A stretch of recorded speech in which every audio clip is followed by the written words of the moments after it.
Good morning. It's day 16. It's a Wednesday. I'm headed across the top of Alabama to Tennessee, southern Tennessee, Shiloh National Battlefield. Since I last had the camera out yesterday evening, I arrived at this camp, and just as I pulled up to my camping spot, it deluged for probably 45 minutes. So there's no way I could set up camp in that kind of a downpour. So I threw a piece of canvas over my head, my drop cloth actually from my tent. Even though I had my weatherproof gear on, my head was just getting soaked.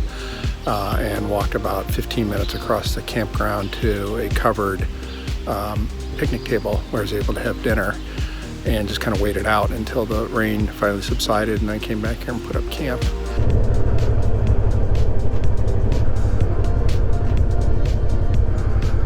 See if this opens up automatically, which it does.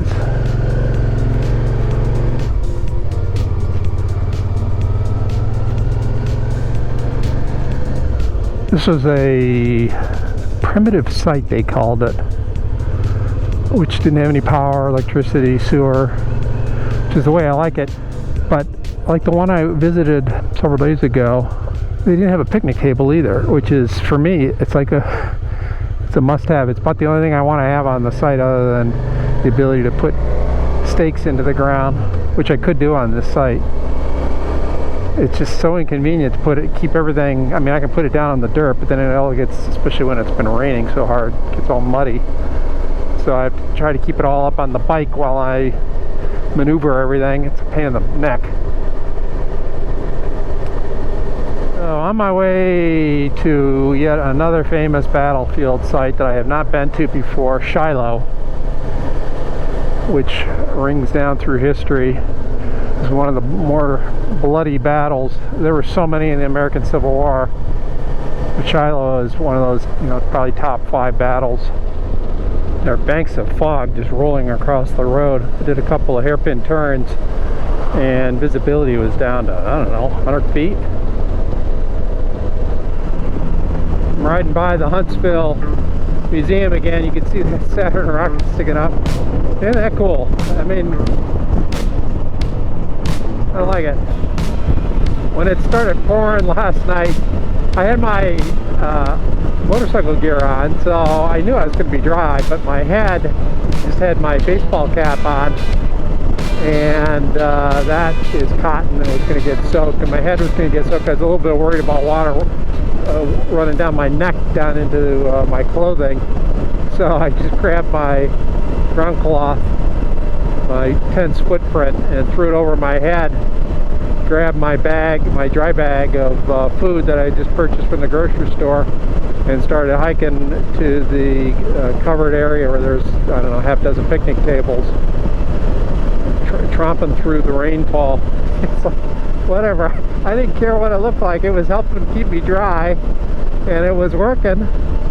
So when I got there, there was actually an elderly lady that was setting up a keyboard with an amplifier, and she was from an adjoining campsite. There were 4 campsites that were traveling together, and they all played instruments. So their goal that evening was to sit underneath this overhang and play music together. One of them had a violin, a couple had guitars, she had her keyboard. And I was sitting there eating my dinner and talking to her a little bit when the other guys were showing up. They never did play. They were all chatting with one another. I was kind of hoping they might play a little bit while I was sitting there, but I finished my dinner. And maybe they were just waiting for me to get out of there. I'm not sure. So by then the rain had started to let up, and I figured I could make camp. So I left. Went back to my campsite, and by then it had pretty much stopped, other than the raindrops falling off the leaves up in the trees. But it was fortunate that it came through and it kind of left, because I was able to get my tent and everything set up, and my sleeping bag in there and dry, and all my clothing was dry. So that worked out pretty well. Actually, I have sunshine taking me through another state for just a little bit. That would be Mississippi. I was in Mississippi on my Four Corners tour down at the coastline. I'm going to be here for a short bit before I head up into Tennessee. I think I'm getting off in 5 miles.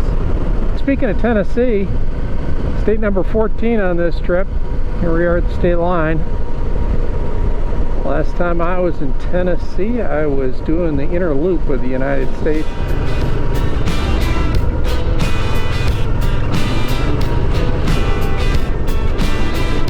Good example of the wind that's kind of blowing through here. Somewhat protected down here. I can hear it a little bit in my helmet. Right here it too. These winds are probably a harbinger of a big storm coming through here later today. Hope it blows this humidity away.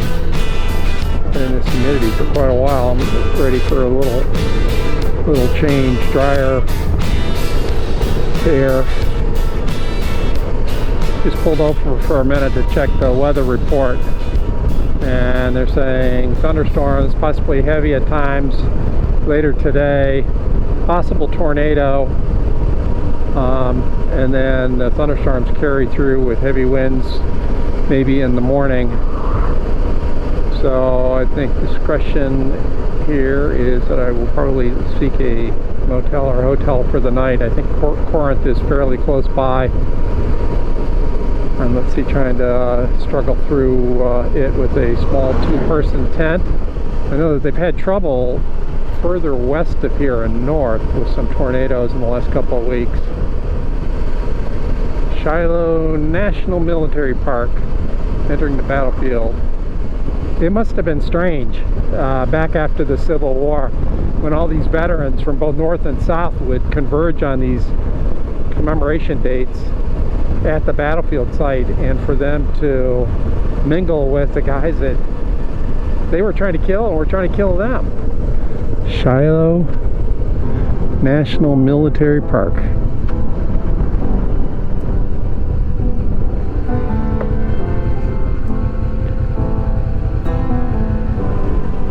I'm really lucky to be able to visit all these things. Richardson's Battery, Indiana, Iowa.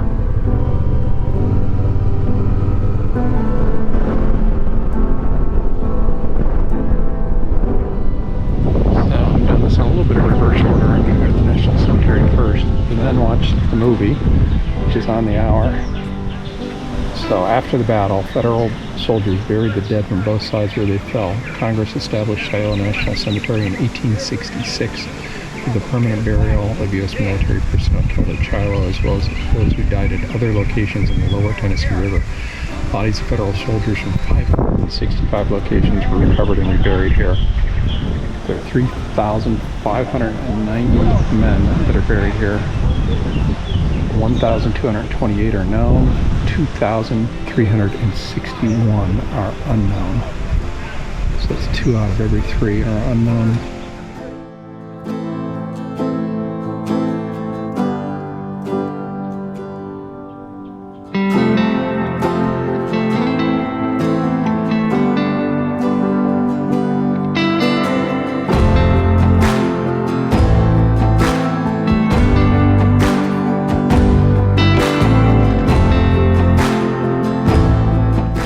As a backdrop, the Tennessee River.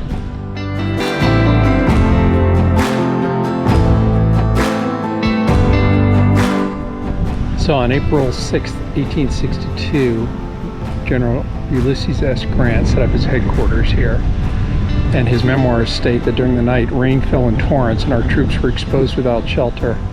I made my headquarters under a tree a few hundred yards back from the riverbank, that being the Tennessee River. The Battle of Shiloh was a 2-day battle commencing on the 6th of April, 1862. It involved Ulysses S. Grant commanding the North against Albert Sidney Johnston leading the South. Johnston was killed during the first day of battle and was succeeded by General Beauregard. Initially, the Southern Army pushed the Union Army significantly back on day 1. Grant was trying to capture Corinth, which was an important railway junction. On day 2 of the battle, General Carlos Buell's army joined General Grant's and reversed the Union losses from day 1. It was the bloodiest 2 days in American history up to that point in time, with nearly 24,000 casualties. In fact, the combination of all wars on the American continent up to that point in time shed less blood than occurred at Shiloh. All right, so I'll begin the tour route.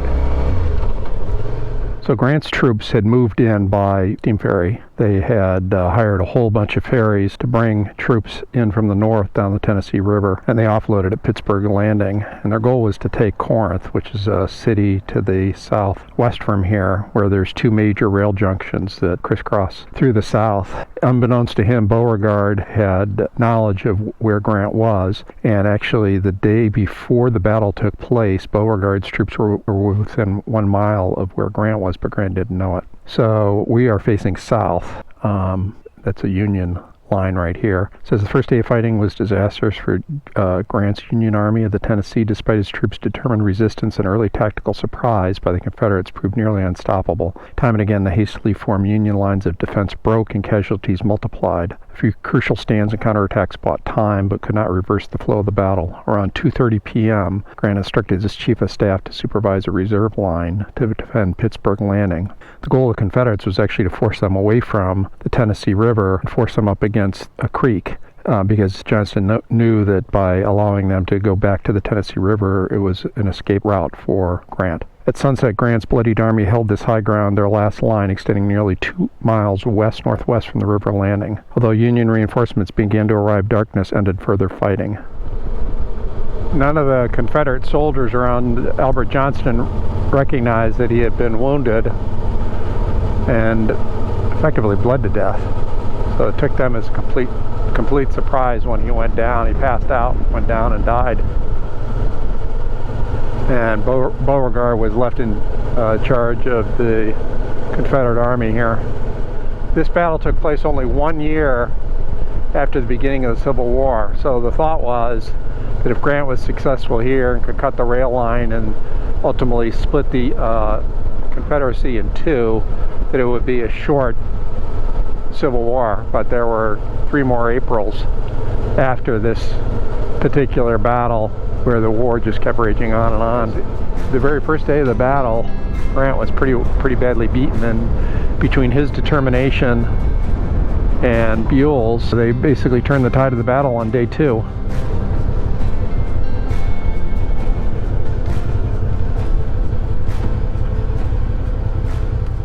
So this is a Confederate memorial.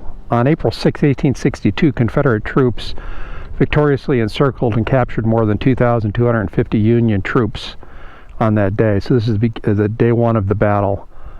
United Daughters of the Confederacy erected this memorial in 1917 to commemorate the great victory seemingly achieved but ultimately denied at Shiloh. Some of the most severe fighting during the Battle of Shiloh occurred on Joseph Duncan's farm in front of you. By mid-morning on the first day, General Albert Sidney Johnston's attack on the Union Army had advanced the battle lines more than a mile northward from where the fighting began at Fraley Field. So that was day 1. Day 2, it's basically the same thing in reverse. Early on the second day of the battle, Confederate gains of the first day were reversed, and fighting again consumed Joseph Duncan's farm. While Grant attacked the Confederate left, Buell attacked the Confederate right and center, and Beauregard, who is now in charge after Albert Sidney Johnston's death, reorganized his Confederate forces to resist the Union counterattack. Bitter fighting raged for 3 hours until Beauregard's left collapsed, forced back to Shiloh Church, which hopefully we'll see. In their wake, Buell's troops here attacked west along Corinth Road. What a great battlefield site. It's all nice and open and preserved. And this must be Shiloh Church. This is the first day of the battle. Early morning musketry a mile south awakened Sherman's Union soldiers camped around Shiloh Church. The approaching Confederate onslaught alerted Sherman's men this fight was more than a mere skirmish. Over the next 4 hours, 1/3 of Johnston's Confederate army slammed into Sherman's force. Shiloh's log church, built in 1851, was named ironically from the biblical term for Shiloh, place of peace. This small log church gave name to the famous Battle of Shiloh and became site of some of the most fiercest fighting yet seen in the Civil War. Though the original log church at Shiloh was destroyed during the battle, the log church before you is a near exact replica of that original church. The 6th Mississippi lost roughly 300 men. That's 300 out of 425. In less than an hour of bloody fighting in Rhea Field in front of you. This must be one of the largest preserved battlefields in the country for the Civil War. There's a monument to Michigan.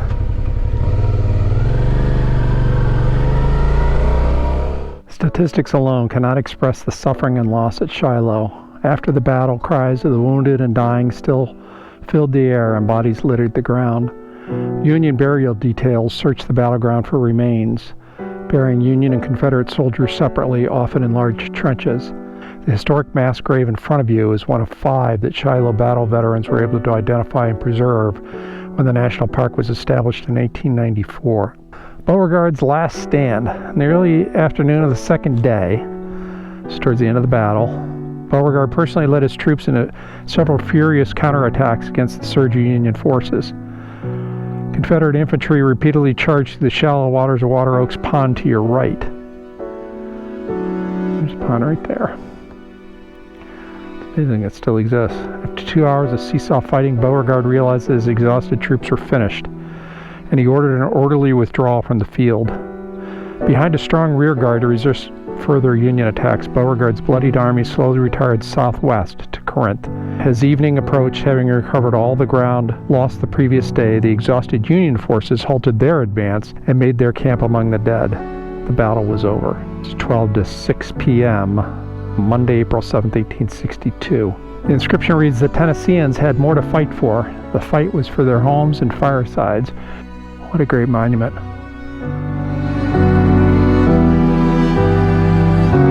So well done. There's my motorcycle. Just ready, willing, and able to help me out here. I had this battlefield practically to myself. I've seen very few people today. Quiet. What for 2 days must have been a living hell. After the fighting ended, medical officers from both armies faced caring for 16,420 wounded men. Here on the high ground surrounding the Cantrell farmhouse, Dr. Bernard Irwin set up a 300-patient tent hospital. Using the 4-room house as the surgery station, Irwin had tents, bedding, and supplies confiscated from Union camps to equip this hastily crafted battlefield medical facility. Look at the picture of the men lying around. This is a tribute to Albert Johnston. I'm guessing this is where he died. He was mortally wounded here, 2:30 p.m., 6th of April, 1862. He died in a ravine 50 yards southeast at 2:45, 50 minutes afterwards. This weather just feels like there's a big storm brewing. It just feels like there's so much energy in the air, so much humidity. I'll be surprised if we're going to have at least a big thunderstorm that comes rolling through here. I think it was Monty Python that said, "And now for something completely different." This is in the middle of the battlefield. Shiloh Indian Mounds, National Historic Landmark. You're entering the largest surviving prehistoric site on the Tennessee River Valley, one of the least disturbed areas of earthen mounds in the eastern United States. Let's see if we can ride there. I think it's just on this road. I pulled off to the left, so yeah, I think if I keep going, I'll hopefully get there. There we go. There's one of them. Oh, there's 2 and 3 over there. 1, 2, and 3.